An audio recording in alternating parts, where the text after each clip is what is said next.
السلام علیکم۔ میں محمد حسین ہوں اور آپ دیکھ رہے ہیں میری زندگی۔ عمران خان پر قاتلانہ حملہ سے یہ سوال پیدا ہوتا ہے کہ یہ واقعتاً عمران خان کو قتل کرنے کی کوشش تھی یا محض ایک وارننگ۔ اگر واقعات کا بغور جائزہ لیں تو یہ بات مکمل سچ محسوس نہیں ہوتی کہ یہ عمران خان کو قتل کرنے کی ہی کوشش تھی، کیونکہ فیصلہ کرنے والے جو بھی لوگ ہیں وہ یہ بات یقیناً جانتے ہوں گے کہ اگر اس کوشش میں عمران خان بچ گئے تو کیا حالات ہوں گے۔ اس لیے وہ پھر اس بات کو یقینی بناتے کہ عمران خان کسی صورت بچ نہ سکیں، اور اس کے لیے وہ یقیناً کئی ملٹیپل آپشنز رکھتے۔ ویسے بھی جو گولی کنٹینر کی موٹی چادر کو چیر کر عمران خان کی ٹانگوں میں لگ سکتی ہے، اس کے لیے عمران خان کا سر اور سینہ کون سا دور ہوگا۔ یہ یقیناً زیادہ آسان تھا کہ چھتوں پر موجود سنائپر میں سے کوئی ایک یا کسی کالعدم تنظیم کا کوئی اعلی کار یہ کام بآسانی سر انجام دے سکتا تھا، اور اس کے بعد شواہد کو مٹانا اور انہیں ضائع کرنا پولیس اور قانون نافذ کرنے والے اداروں کے لیے یقیناً کوئی مسئلہ بھی نہیں تھا۔ لیکن ایسا نہیں ہوا، بلکہ عمران خان کو جان بوجھ کر ٹانگوں کو ہٹ کیا گیا اور پھر اس بات کو یقینی بنایا گیا کہ عمران خان کچھ دن کے لیے کم سے کم احتجاج کے قابل نہ رہیں، تاکہ ان دنوں کے اندر جو پس پردہ کچھ معاملات ہیں ان کو ہینڈل کیا جا سکیں۔ اس لیے جو ہے نا عمران خان کی ٹانگوں میں گولی ماری گئی اور پھر اس کو لاہور شفٹ کرنے میں بھی دیر کی گئی، تاکہ کسی قسم کا جو ہے نا وہاں پہ وزیر آباد میں کوئی فوری طور پر کوئی جو ہے نا امن و امان کا مسئلہ پیدا نہ ہو۔ اور اس بات کا بھی انتظام کیا گیا کہ لانگ مارچ کم سے کم کچھ دن کے لیے جو ہے نا رک جائے اور عمران خان جو ہے نا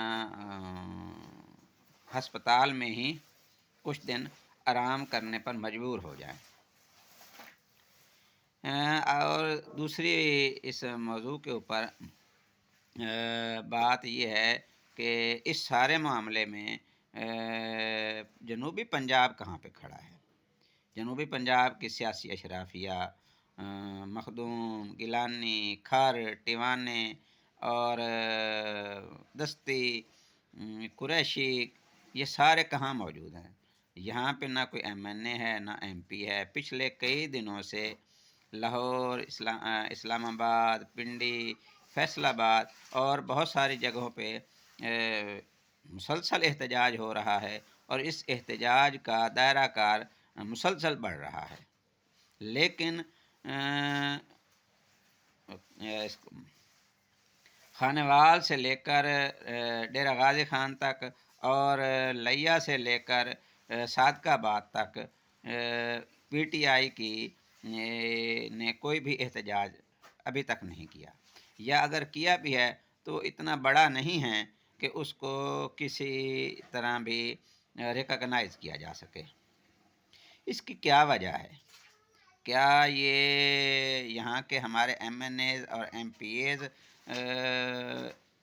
اس احتجاج کو کرنا نہیں چاہتے، یا پھر یہاں کی جو پی ٹی آئی کی تنظیم ہے وہ افیکٹو نہیں ہے، یا پھر اس علاقے میں پی ٹی آئی کا ووٹ بینک نہیں ہے؟ تیسری بات کو تو کسی طور پر بھی صحیح تسلیم نہیں کیا جا سکتا، کیونکہ اس علاقہ میں پی ٹی آئی کا ووٹ بینک تو یقیناً ہے۔ بے شک حالیہ الیکشن میں جنوبی پنجاب یعنی کہ ملتان کی واحد سیٹ جو شاہ محمود قریشی کے بیٹے زین قریشی کی وجہ سے خالی ہوئی تھی، وہ اس پہ پی ٹی آئی ہار گئی ہے، اور شاہ محمود قریشی کی بیٹی مہر بانو قریشی کو ہرا کر علی موسیٰ گیلانی جیت چکے ہیں، جو یوسف رضا گیلانی کے بیٹے ہیں۔ لیکن اس بات کو کنفرم نہیں کرتی کہ اس علاقے میں پی ٹی آئی کا ووٹ بینک نہیں ہے۔ یقیناً اس علاقے میں پی ٹی آئی کا ووٹ بینک تو ہے، لیکن اس ووٹ بینک اور اس ہمدردی اور اس حمایت کو منظم کرنے کے لیے کوئی لیڈرشپ موجود نہیں ہے، نہ کوئی ایم این اے نہ ایم پی اے یہاں موجود ہے جو اس مہم کو لیڈ کرے، اور پی ٹی آئی کی مقامی تنظیم تو بالکل ہی غیر فعال ہے۔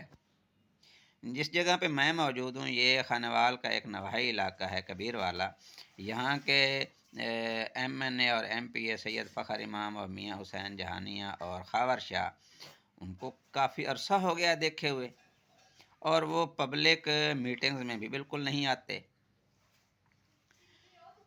اس کی کیا وجہ ہے؟ یہ عمران خان کے لیے بھی لمحہ فکریہ ہے اور جنوبی پنجاب کے لوگوں کے لیے بھی، کہ اتنا بڑا علاقہ اور اتنی زیادہ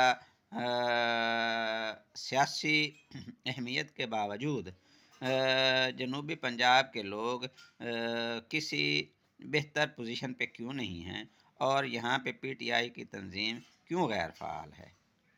شکریہ۔